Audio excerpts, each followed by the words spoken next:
Hello everyone, welcome to another class of stoichiometry. तो आज के लेक्चर में हम क्या करेंगे, हम मूल कंसेप्ट से रिलेटेड बहुत सारे क्वेश्चंस डिस्कस करेंगे, जिसमें हम मेंस लेवल के क्वेश्चन करेंगे, एडवांस लेवल के क्वेश्चन करेंगे। सो बेसिकली हम लो लेवल से लेके हाई लेवल तक सब टाइप के क्वेश्चंस डिस्कस कर लेंगे। सो लेट्स स्टार्ट। तो सबसे पहले हम देखते हैं कि हमने मोल को किस किस से रिलेट किया था। तो हमने मोल को हमारे नंबर ऑफ पार्टिकल से रिलेट किया था, जिसमें हमारे पास जो पार्टिकल्स थे वो हमारे पास दो तरीके से थे, या तो वो हमारे पास मॉलिक्यूल्स हो सकते हैं या फिर वो हमारे पास एटम्स हो सकते हैं। ठीक है, फिर हमने हमारे मोल को मोलर मास से रिलेट किया था, मतलब मास से रिलेट किया था, जिसमें हमारा जो मास है वो मोलर मास था हमारा। देन हमने मोल को रिलेट किया था वॉल्यूम से, जहां पे हमने दो अलग अलग केस किए थे। हमने गैस के लिए अलग केस किया था एंड हमने सॉलिड एंड लिक्विड के लिए अलग केस किया था। ठीक है, तो कहीं ना कहीं हम जो यहाँ पे देख रहे हैं कि how mole is connected to particles, mole is connected to mass and mole is connected to volume. But अब हम यहाँ पे एक चीज फोकस करेंगे कि कहीं ना कहीं ये वाली टर्म्स भी लाइक पार्टिकल एंड मास भी आपस में कनेक्टेड हैं, पार्टिकल एंड वॉल्यूम भी आपस में कनेक्टेड है एंड मास एंड वॉल्यूम भी आपस में कनेक्टेड है। ये हम देखते हैं कि ये कैसे कनेक्टेड है। तो यहाँ पे एक चीज फोकस करो कि जैसे हमें पता है कि 1 मोल जो है हमारा इन टर्म्स ऑफ मॉलिक्यूल्स वो 6.022 इंटू 10⁻23 मॉलिक्यूल्स के इक्वल होता है। ठीक है, बट ऐसे ही अगर हम 1 मोल को ही रिलेट करें मास से, तो हमें पता है कि 1 मोल जो होता है वो मोलर मास के भी इक्वल होता है। अब ऐसे ही अगर हम वॉल्यूम से रिलेट करें, तो हमें पता है कि जो 1 मोल होता है वो 22.4 लीटर वॉल्यूम के इक्वल होता है ऑफ एनी गैस। गैस की बात कर रहे हैं, यहाँ पे एक चीज और ऐड कर लेते हैं, एट STP। ठीक है, तो अब यहाँ पे एक चीज देखो कि अगर 1 मोल ही इन सब चीजों के इक्वल है, तो कहीं ना कहीं ये चीजें आपस में भी तो इक्वल होंगी। तो यहाँ से हमारे पास एक रिलेशन निकल कर आ जाएगा। So this will be our relation, जहाँ पे हम बोल सकते हैं कि हमारा 1 मोल जो है हमारे पास वो this much number of particles के इक्वल है एंड इतने पार्टिकल्स जो हैं हमारे वो molar mass of any molecule के इक्वल हैं एंड मॉलिक्यूल जो है हमारा वो दिस वॉल्यूम के इक्वल है। एंड यहाँ पे ये ध्यान रखना है कि ये वॉल्यूम गैस का बोल रहे हैं हम, वो भी एट STP। ठीक है, तो ऐसे ही अगर हमें पार्टिकल्स को मोलर मास से रिलेट करना है तो हम रिलेट कर सकते हैं, एंड पार्टिकल्स को ही अगर हमें वॉल्यूम से रिलेट करना है तो हम वो भी कर सकते हैं। Same is the case with molar mass की, अगर हमें मोलर मास को वॉल्यूम से रिलेट करना है तो हम वो भी कर सकते हैं, एंड अगर हमें नंबर ऑफ पार्टिकल्स से रिलेट करना है तो हम वो भी कर सकते हैं। बस हमें ये ध्यान रखना है कि दिस होल इक्वेशन जो है वो आपस में इक्वल है। ठीक है, तो हमें सिर्फ मोल को नहीं देखना है कि हमें मोल के बारे में पता है, हमें इन आपस में भी इनका रिलेशन अब समझ आ गया है। तो अब हम करते हैं हमारे क्वेश्चंस एंड वहाँ पे हम देखते हैं कि ये जो रिलेशन है हम उसे वहाँ पे कैसे अप्लाई कर पा रहे हैं एंड कैसे हमारे क्वेश्चंस आसान हो जाते हैं इसे यूज करके। ठीक है, so let's start with the questions. So let's start with our first question. तो देखो, इस क्वेश्चन के अंदर कुछ नहीं है, मैंने सबसे पहले सबसे इजी क्वेश्चन लिया है, सबसे बेसिक क्वेश्चन लिया है।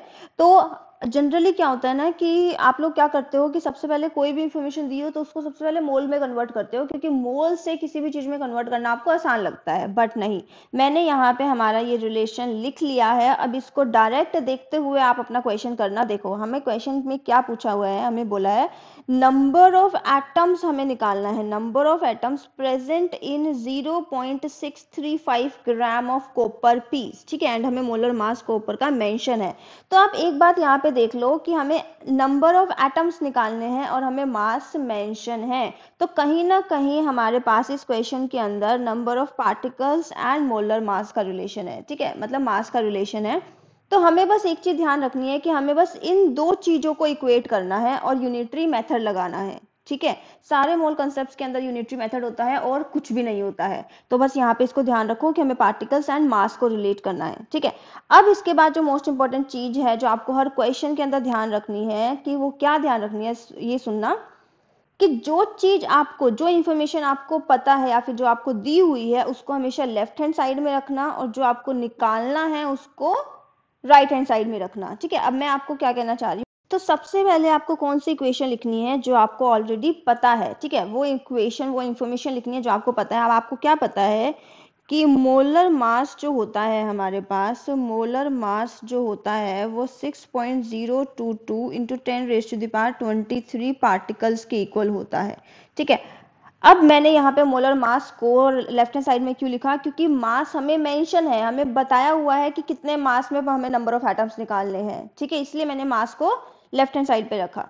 अब देखो, अब आपको क्या करना है, जो चीज आपको पता है उसको लिख लो पहले। अब आपको मोलर मास में कितना मोलर मास पता है, आपको पता है कि 63.5 ग्राम ऑफ कॉपर में 6.022 इंटू 10⁻23 एटम्स होते हैं, 23 एटम्स ऑफ कॉपर होते हैं। ये बात आपको पता है, तो सबसे पहले वो इक्वेशन लिखनी है जो आपको पता है, देन उसके बाद यूनिटरी मेथड लगाना है। तो अब बस यहाँ पे कुछ बचा ही नहीं है। अब आपको पता है इतने ग्राम में अगर इतने एटम्स होते हैं तो सबसे पहले 1 ग्राम ऑफ कॉपर में कितने एटम्स हो जाएंगे, उसमें हो जाएंगे 6.022 इंटू 10⁻23 डिवाइड बाय 63.5। ठीक है, तो 1 ग्राम में हमारे पास इतने एटम्स हो जाएंगे, तो हमारे पास 0.635 ग्राम ऑफ कॉपर में कितने एटम हो जाएंगे, तो यहाँ पे हम लिख देंगे 6.022 इंटू 10⁻23 डिवाइड बाय 63.5 इंटू 0.635। ठीक है, तो आपको बहुत अच्छे से पता है कि ये यहाँ पे कैंसिल हो जाएगा और हमारे पास जो है वो डिनोमिनेटर में आ जाएगा 100। ठीक है, तो ये हमारे पास आ गया है। अब यहाँ पे इसका आंसर क्या हो जाएगा, 6.022 इंटू 10⁻21 एटम्स ऑफ कॉपर। ठीक है, तो यहाँ पे आपने एटम्स निकाल लिए हैं सिर्फ एक यूनिटरी मेथड लगा के। तो अगर हम अपने ऑप्शंस को चेक करें तो हमारे ऑप्शंस के अंदर हमारा आंसर क्या हो जाएगा, डी। तो मैं फिर से बता रही हूँ आपको क्वेश्चंस के अंदर क्या करना है। सबसे पहले आपको इस इक्वेशन को इक्वेट करना है। ठीक है, और इक्वेट करते टाइम भी आपको कैसे लिखना है कि जो चीज आपको पूछी हुई है उसको राइट हैंड साइड में लिखना है, और जो चीज आपको मेंशन है, जैसे यहाँ पे मास मेंशन था, तो वो आपको लेफ्ट हैंड साइड में लिखना है, एंड देन आपने उसमें यूनिटरी मेथड लगा के अपना क्वेश्चन सॉल्व करना है। दिस इज सो सिंपल, आपको हर क्वेश्चन में यही करना है। तो हम देख लेते हैं अपने आगे की क्वेश्चंस भी। तो लेट्स मूव। ओके, तो हमारे पास इस क्वेश्चन में क्या है कि हमें सबसे पहले पूछा हुआ है the mass of 112 centimetre cube of methane gas at STP. ठीक है, तो अगर एसटीपी पे बात कर रहे हैं तो हम 22.4 लीटर वॉल्यूम हमारा यूज कर सकते हैं। बट सबसे पहले तो यहाँ पे एक चीज ध्यान दो कि ये सेंटीमीटर क्यूब में जो हमें मेंशन है उसका क्या मतलब है। तो 1 सेंटीमीटर क्यूब हमारे पास क्या होता है, वो 1 ml के इक्वल होता है, एंड 1 डेसीमीटर क्यूब हमारे पास क्या होता है, वो 1 लीटर के इक्वल होता है। तो ये चीज ध्यान रखना। तो इस क्वेश्चन में हमारे पास क्या है कि हमारा मास का रिलेशन इन्होंने वॉल्यूम के साथ दिखाया है, तो हम हमारा ये रिलेशन यूज करेंगे। ठीक है, अब एक बात सोचो कि मास हमसे पूछा हुआ है एंड वॉल्यूम हमें दिया हुआ है, तो हम अपनी जो जनरल इक्वेशन लिखेंगे, हम अपनी जो नॉन इक्वेशन लिखेंगे, उसमें हम अपने वॉल्यूम को लेफ्ट हैंड साइड पे रखेंगे क्योंकि वो हमें पता है। तो जनरल इक्वेशन के अंदर हम ये बोल सकते हैं कि 22.4 लीटर ऑफ CH4 के अंदर हमारा मोलर मास होता है, एंड मोलर मास हमारा किसके इक्वल होगा, मीथेन के केस में 16 ग्राम ऑफ CH4। ठीक है, 16 ग्राम कैसे आया, कार्बन का 12 होता है एंड सिंगल हाइड्रोजन का 1 होता है, तो सब ऐड करके 16 ग्राम। ठीक है, अब क्योंकि हमारे क्वेश्चन के अंदर जो वॉल्यूम का जो दिया हुआ है वो ml में दिया हुआ है, तो let's first convert it into ml। तो यहाँ पे हमने इसको ml में कन्वर्ट कर लिया है, तो ये हो जाएगा हमारा 22,400 ml ऑफ CH4 के अंदर 16 ग्राम ऑफ CH4 होता है। ठीक है, तो हमने लिख लिया है कि इतना वॉल्यूम में अगर इतना ग्राम होता है तो 1 ml में हमारे पास कितना हो जाएगा, 1 ml ऑफ CH4 में हमारे पास हो जाएगा 16 divide by 22400 gram of CH4। तो यहाँ पे फिर 112 ml में कितने के इक्वल हो जाएगा, तो 112 ml में हमारे पास हो जाएगा 16 डिवाइड बाय 22400 इंटू 112 ग्राम। तो इसको जब हम सॉल्व करेंगे तो हमारा आंसर आ जाएगा 0.08 ग्राम ऑफ CH4। ठीक है, जो कि हमारे सी ऑप्शन में मेंशन है, तो हमारा आंसर हो जाएगा सी। तो देखो यहाँ पे हमने सेम कंसेप्ट यूज किया था। पहले हमने अपनी जनरल इक्वेशन लिखी, जनरल इक्वेशन में हमने जो चीज हमें पता था वो हमने लेफ्ट में लिखी, जो चीज हमें निकालनी थी वो हमने राइट में लिखी, एंड देन हमने यूनिटरी मेथड लगा दिया। तो सबसे पहले हमें अपनी इक्वेशन, अपनी नॉन इक्वेशन को यूज करना है। जो हमें पता है वो हमें कहाँ से पता है, वो हमें यहाँ से पता है, ठीक है। एंड देन यूनिटरी मेथड लगा दो। तो बस यही करना है सब क्वेश्चंस के अंदर। So let's move to our next question. Okay, तो इस क्वेश्चन में हमारे पास क्या मेंशन है, सी हमें क्या करना है, the number of water molecules in 1 litre of water is.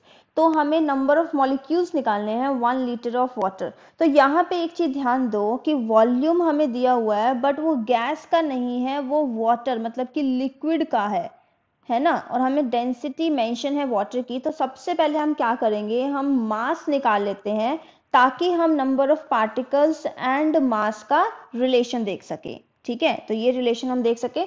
तो देखो हमारे पास जो डेंसिटी मेंशन है वाटर की, वो हमें क्या मेंशन है, डेंसिटी इज 1 ग्राम पर ml। एंड हमारे पास जो वाटर का वॉल्यूम है वो 1 लीटर मेंशन है। तो यहाँ से आई गेस आप डायरेक्ट ही कर पाओगे कि हमारे पास जो मास ऑफ वाटर हो जाएगा वो हमारे पास 1000 ग्राम हो जाएगा, ठीक है। तो यहाँ पे हमने मास निकाल लिया है वाटर का। अब हम ये देखते हैं, अब हम अपना इक्वेशन जो हमें पता है, हमारे स्टैंडर्ड इक्वेशन, उसको यूज करते हुए पहले हम वो लिखते हैं। तो यहाँ पे हमें क्या चीज निकालनी है, हमें नंबर ऑफ मॉलिक्यूल्स निकालने हैं। तो उसे हम रखेंगे राइट हैंड साइड में। तो हमारा मोलर मास जो होता है वाटर का वो हमें पता है 18 ग्राम होता है। तो हम ये कह सकते हैं कि 18 ग्राम ऑफ H2O के अंदर दिस मच पार्टिकल्स होते हैं। बट अगर हम ऑप्शंस में देखें तो हमारा जो क्वेश्चन है जो वो Na की टर्म्स में है, ठीक है। तो हम यहाँ पे Na लिख सकते हैं क्योंकि हमें पता है this particles are equal to Na। So 18 gram of water is equal to Na molecules of water. तो 1 ग्राम ऑफ H2O हमारे पास क्या हो जाएगा, Na/18 मॉलिक्यूल्स, है ना। तो इसके साथ फिर हम कर लेंगे कि 1000 ग्राम ऑफ H2O में हमारे पास कितने मॉलिक्यूल्स हो जाएंगे, वो हो जाएंगे Na/18 इंटू 1000 मॉलिक्यूल्स, ठीक है। तो जब हम इसको यहाँ पे सॉल्व करेंगे तो यहाँ पे हमारे पास आएगा 55.55 Na मॉलिक्यूल्स, ठीक है। तो Na हमें एज इट इज रखना है। हमने क्या किया है, बस 1018 वाली जो न्यूमेरिकल है उसको सॉल्व कर लिया है। सो ये हमारे पास सेम जो आंसर है हमारा डी ऑप्शन में मेंशन है। तो हमारा आंसर हो जाएगा इसका डी। तो सी हमने यहाँ पे भी बिल्कुल वही यूनिटरी मेथड फॉलो किया है। बस हमने यहाँ पे सबसे पहले क्या किया है, क्योंकि वाटर एक लिक्विड है तो उसका डेंसिटी यूज करके हमने मास निकाल लिया ताकि हम अपने number of particles and mass का रिलेशन देख सके, मोलर मास का रिलेशन देख सके। तो सी यहाँ पे भी सेम ही क्वेश्चन है। तो ये हमारा हो गया है। So let's move to another question.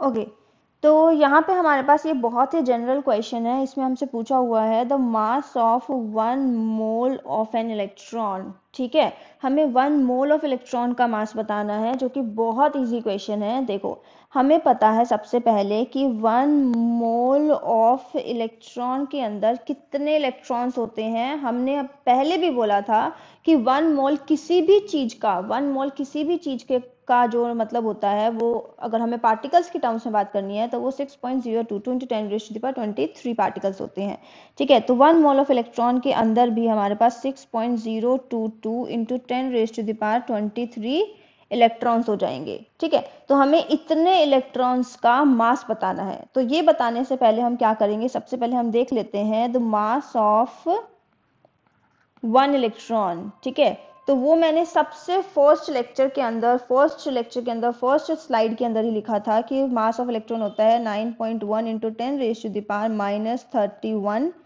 kg, ठीक है। बट यहाँ पे जो हमारे पास सारे ऑप्शन है वो या तो मिलीग्राम में या फिर ग्राम में है। तो इसको हम पहले एक बार कन्वर्ट कर लेते हैं। तो वो हमारे पास हो जाएगा 9.1 × 10⁻28 ग्राम, ठीक है। अगर 1 इलेक्ट्रॉन का मास इतना है तो mass of 1 mole of electron कितना हो जाएगा हमारे पास। तो यहाँ पे हम पहले 1 इलेक्ट्रॉन के मास को मल्टीप्लाई कर देंगे Na नंबर से। तो ये हमने मल्टीप्लाई कर दिया है। तो यहाँ पे हमारा आंसर आ जाएगा 54.8 × 10⁻⁵ ग्राम, ठीक है। तो यहाँ से हम देख सकते हैं कि हमारे पास ऐसा जो कुछ आंसर दिख रहा है हमें, वो यहाँ पे दिख रहा है बट वो मिलीग्राम में है। तो इसको सबसे पहले हम अगर मिलीग्राम में कन्वर्ट करें तो ये हमारे पास हो जाएगा 54.8 इंटू 10⁻⁻² मिलीग्राम, ठीक है, जिसे हम अप्रॉक्स लिख सकते हैं 55 इंटू 10⁻⁻² मिलीग्राम, ठीक है। तो यही सेम अगर हम इसको -2 10⁻⁻² अगर हमें हटाना है तो हम इसको लिख सकते हैं 0.55 मिलीग्राम। तो वही हमारा सी ऑप्शन में मेंशन है, तो हमारा आंसर हो जाएगा सी। तो यहाँ पे हमने कुछ नहीं किया है, हमने सबसे पहले मास ऑफ 1 इलेक्ट्रॉन देख लिया एंड देन हमने देख लिया कि 1 मोल ऑफ इलेक्ट्रॉन में कितने इलेक्ट्रॉन्स होते हैं। तो मास ऑफ 1 इलेक्ट्रॉन को मल्टीप्लाई कर दिया हमने 1 मोल ऑफ इलेक्ट्रॉन से, तो हमारा मास 1 मोल ऑफ इलेक्ट्रॉन का आ गया। तो this is so simple question, तो ये भी हमारा हो गया है। So now let's move to next question. So this is another easy question. तो इस क्वेश्चन के अंदर भी कुछ नहीं है। सी हमारे पास क्या है कि हमारे पास 19.7 kg ऑफ गोल्ड है जो कि रिकवर हुआ है स्मगलर के थ्रू, एंड हमें पूछा गया है कि उतने kg ऑफ गोल्ड में कितने एटम्स ऑफ गोल्ड होंगे, ठीक है, एंड हमें मोलर मास मेंशन है गोल्ड का।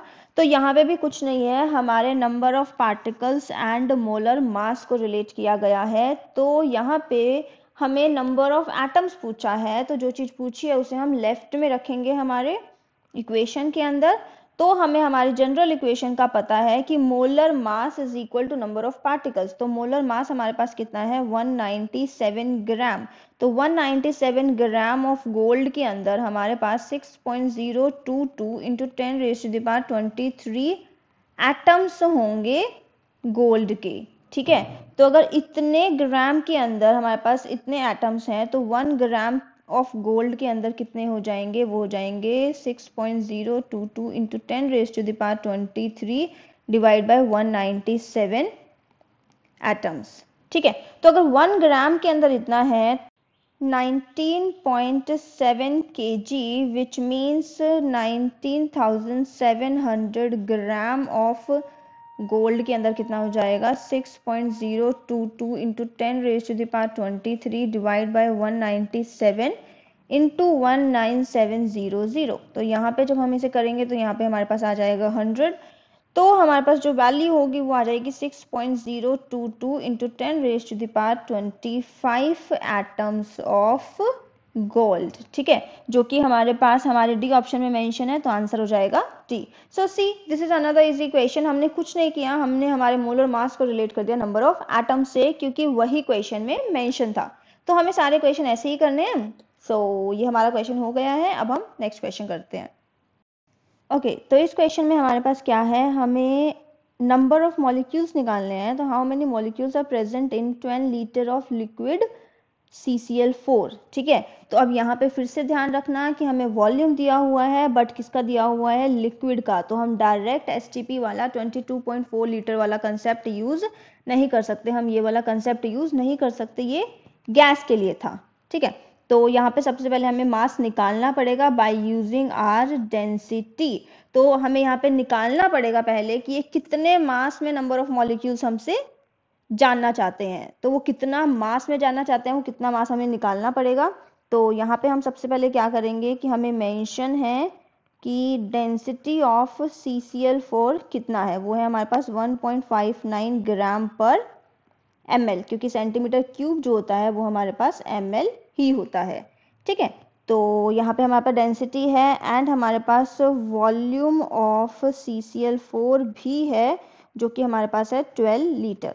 तो मास ऑफ CCl4 हमारे पास क्या हो जाएगा, मास ऑफ CCl4 हमारे पास हो जाएगा 1.59 इंटू 12। तो यहाँ पे हमारे पास मास आ जाएगा 19.08 ग्राम। तो इसका मतलब आपको 19.08 ग्राम के अंदर नंबर ऑफ मॉलिक्यूल्स निकालने हैं CCl4 के, ठीक है। तो अभी आपको क्या है, आपको मास मिल गया है जिसके अंदर आपको नंबर ऑफ मॉलिक्यूल्स निकालने हैं।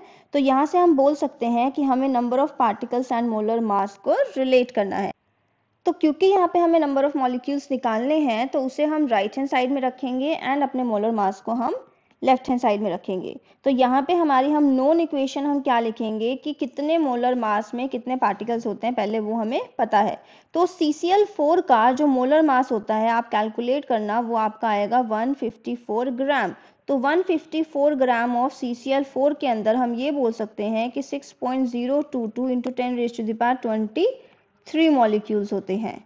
ठीक है, तो अगर इतने ग्राम में इतने मॉलिक्यूल्स होते हैं तो 1 ग्राम ऑफ CCl4 में हमारे पास कितना हो जाएगा 6.022 इंटू 10⁻23 डिवाइड बाय 154।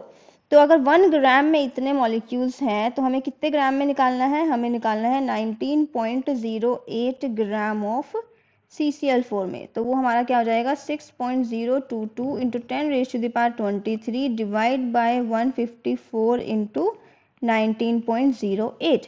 तो ये हमारा सॉल्व करके आ जाएगा 0.74 इंटू 10⁻23। ठीक है, तो ऐसा आंसर हमारे पास बी ऑप्शन में मेंशन है, तो हमारा आंसर हो जाएगा बी। तो यहाँ पे हमने ये नंबर ऑफ मॉलिक्यूल्स निकाल लिए हैं। So this was another easy question हमारा। तो इस क्वेश्चन में हमें ये ध्यान रखना था कि हमारे पास लिक्विड है तो पहले हमें मास निकालना है कि कितने मास में वो हमें नंबर ऑफ मॉलिक्यूल्स पूछ रहे हैं। ठीक है, तो जनरल रिलेशन तो हम अपना यहाँ पे मेंशन कर ही देते हैं, molar mass and number of particles वाला, एंड उसके बाद नॉर्मल यूनिटरी मेथड लगाते हैं। तो आई होप आपको ये समझ आ रहा है कि मैं बार बार हर क्वेश्चन में एक ही कंसेप्ट लगा रही हूँ एंड हम अपनी इस इक्वेशन को कंसीडर करके सारे आंसर निकाल रहे हैं। ठीक है, तो ये क्वेश्चन हो गया है। Let's move to another question. Okay, so this is our very interesting question. इसमें बहुत इंपॉर्टेंट बात ध्यान देने वाली है। देखो, आप एक बार इस क्वेश्चन को पढ़ के मे भी कंफ्यूज हो जाओगे, पर ध्यान से सुनना कि आप क्या चीज मिस आउट कर जाओगे इस क्वेश्चन के अंदर। सुनो, तो देखो आपके पास क्या है, 1 atom of an element x, कोई भी एक रैंडम एलिमेंट है x आपके पास। ठीक है, एंड उसका मास हमें मेंशन है इन ग्राम। ठीक है, तो हमें यहाँ पे किसका मास मेंशन है, हमारे पास 1 एटम का मास मेंशन है हमें। ठीक है, और हमें क्या निकालना है, हमें नंबर ऑफ मोल्स निकालने हैं इन 20 kg। ठीक है, तो यहाँ पे एक चीज ध्यान दो कि हमारे पास, हमें एक चीज तो समझ आ जाएगी कि हमारे पास मोल्स एंड मास का रिलेशन है। ठीक है, मोल्स निकालने हैं 20 kg के अंदर। ठीक है, तो कहीं ना कहीं हमारे पास मोल एंड मास का रिलेशन है। तो हमें पता है कि ठीक है, मोल और मास का रिलेशन कैसे देखना है, जैसे हम सारे इक्वेशन के अंदर देख रहे हैं। पर एक बात बताओ, जो आप जनरल इक्वेशन लिखते हो सबसे पहले वाली, उसमें आप मोलर मास को रिलेट करते हो अपने किसी भी चीज से। ठीक है, बट यहाँ पे जो ऑलरेडी मास मेंशन है वो 1 एटम का मास मेंशन है। ठीक है, तो सबसे पहले तो आपको मोलर मास निकालना पड़ेगा उस एलिमेंट x का। यहाँ पे आप समझो इस चीज को कि आपको मोल्स निकालने हैं 20 kg के अंदर। 20 kg के अंदर अगर आपको मोल्स निकालने हैं तो पहले आप अपनी एक जनरल इक्वेशन लिखोगे कि इतने मोलर मास के अंदर 1 मोल होता है। यही लिखोगे ना कि इतने मोलर मास के अंदर 1 मोल होता है। बट आपको मोलर मास तो पता ही नहीं है ना, आपको तो मास ऑफ सिंगल एटम पता है। तो यहाँ से हम मोलर मास निकाल लेंगे। आपको पता है मोलर मास निकालने के लिए हम Na एटम्स का मास निकालते हैं, जो कि हमारा मोलर मास होता है। ठीक है, mass of 1 mole of a substance. तो हम यहाँ से बोल सकते हैं कि mass of 1 atom, mass of 1 atom of x जो है वो है 6.643 इंटू 10⁻⁻23 ग्राम। तो mass of Na atom, Na atom क्यों बोल रहे हैं, क्योंकि 1 मोल के अंदर Na एटम ही होते हैं। Na एटम ऑफ x कितना हो जाएगा 6.643 इंटू 10⁻⁻23 इंटू 6.022 इंटू 10⁻23, तो जिसका आंसर हमारे पास निकल कर आ जाएगा 40 ग्राम। तो यहाँ पे हमारे पास मोलर मास निकल कर आ गया है। ये हमारा मोलर मास है, मोलर मास ऑफ x। ठीक है, तो वो हमने कैसे निकाला है, हमारे पास सिंगल एटम का मास था तो हमने Na एटम्स का मास निकाल लिया मल्टीप्लाई करके Na वैल्यू से। ठीक है, तो यहाँ से अब हम हमारा क्वेश्चन कर सकते हैं। जब हमारे पास मोलर मास आ गया है तो जनरल इक्वेशन जो हमें रिलेट करनी है वो हमें कैसे करनी है, क्योंकि नंबर ऑफ मोल्स हमें निकालने हैं तो वो हम राइट हैंड साइड में रखेंगे। तो हमें यहाँ पे पता चल गया है कि molar mass is equal to 1 mole. तो मोलर मास कितना है 40 ग्राम ऑफ x जो है वो हमारा 1 मोल के इक्वल है। तो अगर 40 ग्राम ऑफ x अगर हमारा 1 मोल के इक्वल है तो 20 kg which is equal to 20,000 gram of x हमारा किसके इक्वल हो जाएगा 1/40 इंटू 20,000। ठीक है, तो यहाँ पे जब हम इसको सॉल्व करेंगे तो हमारे पास ये आ जाएगा 500 मोल्स ऑफ एक्स, जो कि हमारे पास डी ऑप्शन में मेंशन है, तो हमारा आंसर हो जाएगा डी। तो सी, तो यहाँ पे यही हमारे पास एक इंटरेस्टिंग क्वेश्चन था कि कंसेप्ट था यहाँ पे कि हमारे को जो मास दिया था वो 1 एटम का दिया था, ठीक है, हमें मोलर मास नहीं दिया था। तो सबसे पहले हमें मोलर मास वाली नॉलेज हमें होनी चाहिए कि अच्छा अगर सिंगल एटम का मास दिया हुआ है तो सबसे पहले मोलर मास कैसे निकालना है, देन हमें रिलेट करना है मोलर मास को एंड 1 मोल को, ठीक है। तो ये एक बहुत इंपॉर्टेंट चीज थी इसके अंदर, इस क्वेश्चन के अंदर। तो आई होप ये आपको आ गई है समझ। तो यहाँ पे हमने बहुत सारे क्वेश्चंस डिस्कस किए हैं एंड बहुत सारे क्वेश्चंस हम अपने नेक्स्ट लेक्चर में भी डिस्कस करेंगे। तो अभी तक की वीडियो के लिए इतना सफिशिएंट है, ठीक है। सो नेक्स्ट हमारे लेक्चर तक stay safe, stay connected and bye bye.